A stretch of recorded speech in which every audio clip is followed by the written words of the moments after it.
السلام عليكم ورحمة الله تعالى وبركاته. مرحبا بكم في قناة كارز دي 190. حنا قناة متخصصة في كل مواضيع السيارات. ما تنساوش ديروا جيم وتشتركوا في القناة باش يوصلكم الجديد، واللي بغاني نتكلم له على شي سيارة يخليها لي في كومونتير وانا غندير فيديو على ودو ونتكلم له على السيارة. اليوم غنتكلموا على واحد السيارة فرنسية، وهاد السيارة هي سيتروين سي إليزي المعروفة. هاد السيارة بدا التصنيع ديالها لأول مرة سنة 2012 وكتستمر في الإنتاج حتى ليومنا هذا. وعندها السيارة كتشبه ليها بزاف، هي البيجو 301. هاد السيارة بانت أول مرة سنة 2012 وترسلت في 2017. بالنسبة للمحرك اللي في السيارة فهو الأنسيس HDI، يعني كتخرج لنا بالمحرك ديال الانسيس الاتش دي اي المعروف عند بيجو القديم بزاف هذا المحرك. بالنسبه للوضع المحرك فهو على شكل عرضي.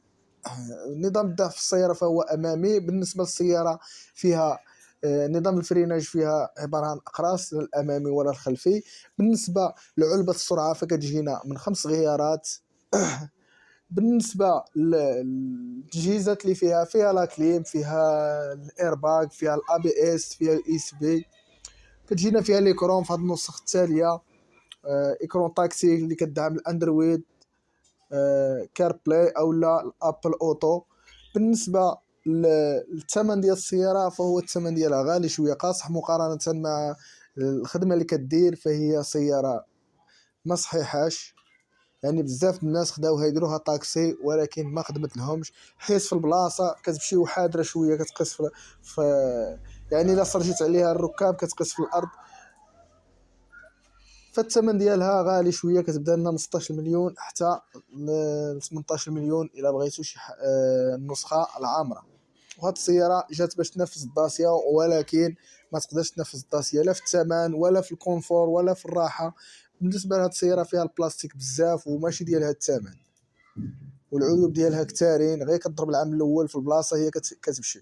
الناس راهم استخدموها طاكسي، وكنعرف ناس انا كانت عندهم في الطاكسي وحيدوها وبدلوها بالداسيا حيت ما ضربت لهم والو. تخيلوا الناس كاين اللي مخرجها في 2018 ولدابا يعني ما بقى فيها ما يتشاف. راكم عارفين الطاكسي خصها تكون سياره صباره، حيت اللي كيسدوا البيب لا الناس ولا الشيافر اللي كتعطيهم الطوموبيل كاين اللي ما كيحاولش عليها، وحتى الناس اللي كيسد البيبان ما كيحاولش. يعني السياره خصها تكون صحيحه.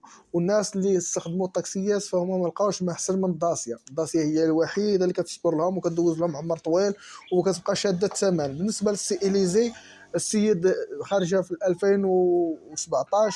دابا ملي خرجها من الطاكسي عطاوه فيها 2 ملايين ونص، يعني ما بقى فيها ما يتشاف.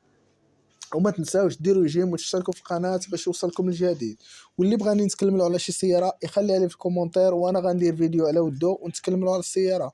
وما تنساوش دعموا القناه بجيم واشتراك باش يوصلكم الجديد.